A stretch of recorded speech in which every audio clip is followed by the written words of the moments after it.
Hi guys, this is Ankita and you are watching Tell That Cup.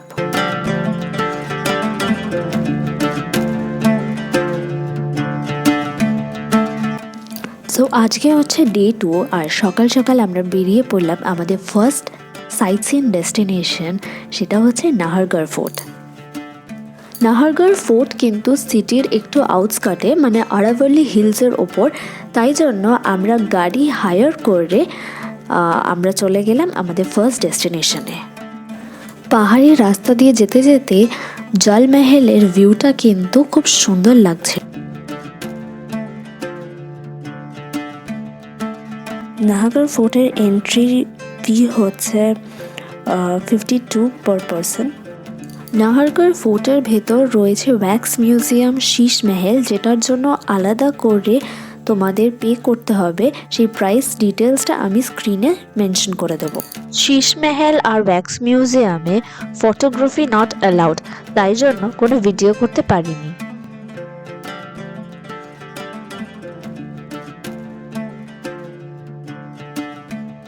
Shish Mahal R wax মিউজিয়ামে ঢোকার সময় একটা plastic covering জুতোর মধ্যে পরিয়ে দিচ্ছিল টু মেনটেন ক্লিনলিনেস। নাহারগড় ফোর্টের ভেতরে চলছিল পটারি, ম্যাজিক শো আর পুতুল নাচ। এই যে আমিও পটারি করতে বসে পড়লাম। সব থেকে ভালো ব্যাপার হচ্ছে এই ক্লে ভাসগুলো তোমরা বাড়িও নিয়ে যেতে পারবে।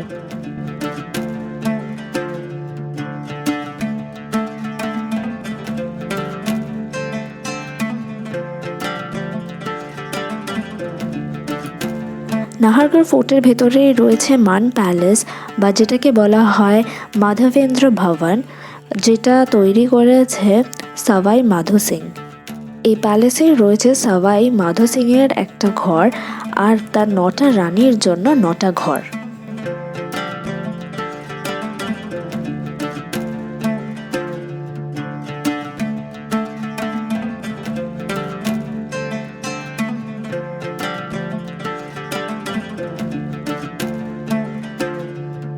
এখানে আর্ট আর আর্কিটেকচারটা খুবই সুন্দর।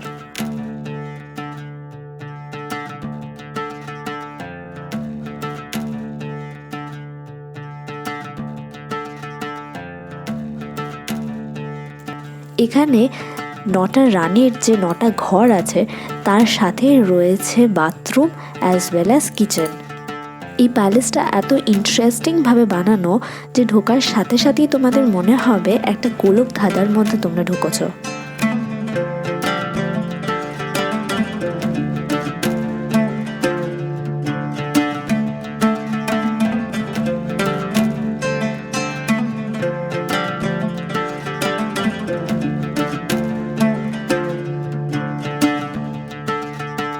নিচের ফ্লোরটা দেখার পরে আমরা চলে গেলাম উপরের ফ্লোরে, যেখানেও ছিল সেম নিচের তলায় যেরকম ছোট ছোট ঘর ছিল, উপরের তলাতেও সেরকমই স্ট্রাকচারের ছোট ছোট ঘর ছিল।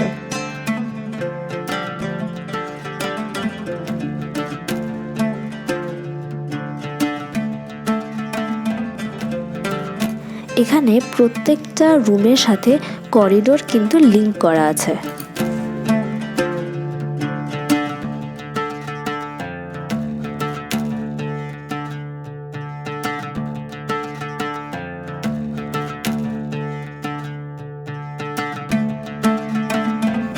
প্যালেসের ছাদ থেকে পুরো জয়পুর সিটির ভিউটা কিন্তু অসাধারণ ছিল।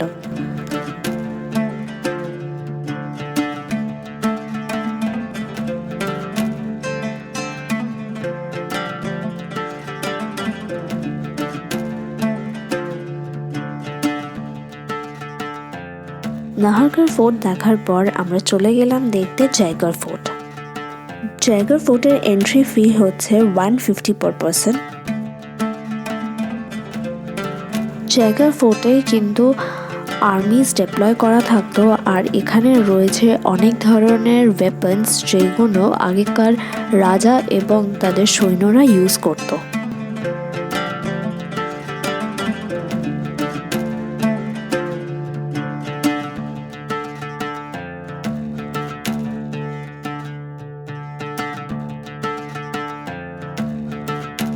জায়গার ফোর্টে রয়েছে ক্যানন ফাউন্ডারি, মানে এখানে অনেক ধরনের ক্যানন রাখা আছে যেগুলো ইউজ করা হয়েছিল।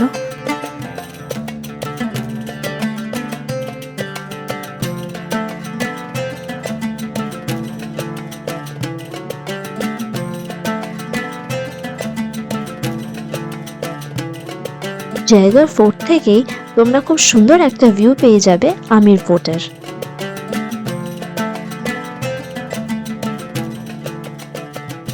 এখানে রয়েছে world's largest cannon on wheels, যেটা হচ্ছে জেভন ক্যানন। এই ক্যাননের মেন ইম্পর্টেন্স হচ্ছে যে 50 কিলোগ্রামস যে ক্যানন বলস আছে সেইগুলোকে এই ক্যানন ফায়ার করতে পারতো to a distance of 35 kilometres. আর অ্যাকর্ডিং টু সাম রেকর্ডস এটা বলা হতো যে 4টে হাতি লাগতো এই ক্যাননটাকে মুভ করার জন্য।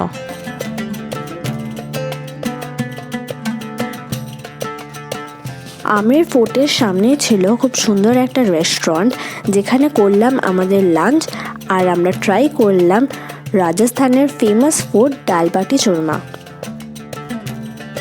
লাঞ্চ করে আমরা পৌঁছে গেলাম এলি জঙ্গলে। এলি জঙ্গল এখানে তোমরা একটা রেস্টুরেন্টও পেয়ে যাবে, অ্যাজ ওয়েল অ্যাজ এখান থেকে করলাম আমরা এলিফ্যান্ট সাফারি। এলিফ্যান্ট সাফারি ছাড়াও এখানে তোমরা পেয়ে যাবে এলিফ্যান্টের ওপরে পেন্টিং করা আরও অনেক অ্যাক্টিভিটিস যেগুলোর ডিফারেন্ট প্রাইস আছে।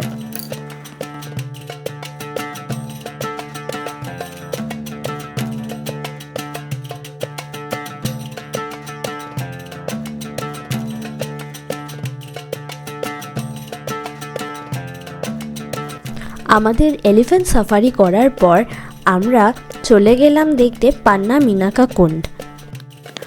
রাজস্থানের হাফ অফ দ্য ল্যান্ড হচ্ছে ড্রাই সয়েল, তাই জন্য আগেকার দিনের আমেরের লোকালসরা বলেছিল একটা কুণ্ড তৈরি করতে, যাতে সেখান থেকে তারা জল ইউজ করতে পারে। পান্না মিনাকা কুণ্ড যেহেতু আমির ফোর্টের ঠিক পেছনেই, তাই জন্য সেটা দেখার পর আমরা পায়ে হেঁটেই পৌঁছে গেলাম আমির ফোর্টে।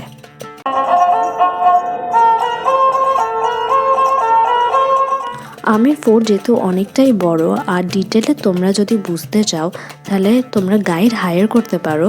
গাইডের চার্জ এখানে হচ্ছে 2 আওয়ার্সে ₹400। তোমরা যখন এখানে গাইড নেবে একটু নেগোসিয়েট করে নেবে আর বলবে ফুল ইনফরমেশনস দিতে, কারণ আমাদের এখানে এক্সপিরিয়েন্সটা এরকম হয়েছিল যে গাইড খুব লিমিটেড ইনফরমেশন দিচ্ছিল, তো ফলে আমরা অনেক কিছুই মিস করে যাচ্ছিলাম।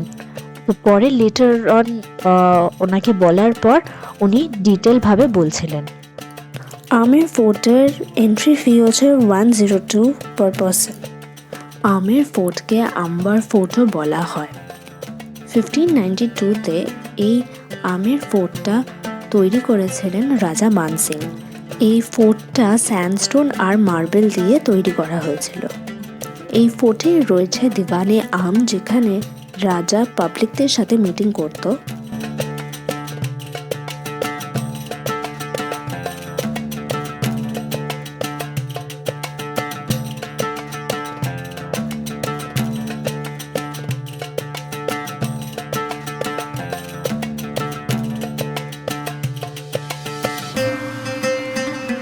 আর রয়েছে দিওয়ানে খাস, যেখানে রাজা মিটিং করত তার প্রাইভেট অডিয়েন্সদের সাথে। তোমরা এই ভিউটা দেখতে পাচ্ছ, এখানেই হয়েছিল মুভি যোধা আকবরের শুটিং। আগেকার দিনের রাজা রানীরা যে জাকুজি ইউজ করতো, তোমরা কিন্তু সেটা এখানে দেখতে পাবে, অ্যাজ ওয়েল অ্যাজ আগেকার দিনে যে হট ওয়াটার আর কোল্ড ওয়াটারের যে ব্যবস্থা ছিল সেটাও কিন্তু তোমরা এখানে দেখতে পেয়ে যাবে। এটা হচ্ছে গণেশ গেট, যেটা হচ্ছে এন্ট্রি টু দ্য প্যালেস। এখানে তোমরা যে পেন্টিংসগুলো দেখছো, এখানে কিন্তু ভেজিটেবল কালার্স দিয়ে এই পেন্টিংসগুলো করা হয়েছে।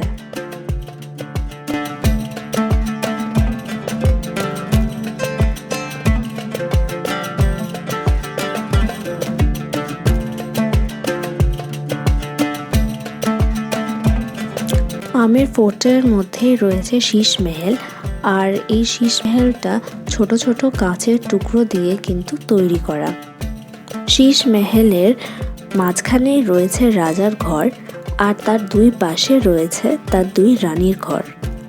আগেকার দিনে রানীদের যেহেতু বাইরে শোয়া অ্যালাউড ছিল না আর তাদের ইচ্ছেও করতো রাতে তারা দেখার, তাই জন্য রাজা এই শীষ মহল তৈরি করে। আর এখানে মোমবাতির আলো এই ছোট ছোট কাচের টুকরোর ওপর পড়লে পুরো মেহেলটা ঝলমলিয়ে উঠত। আর এইভাবেই রানীর ইচ্ছে রাজা ফুলফিল করত।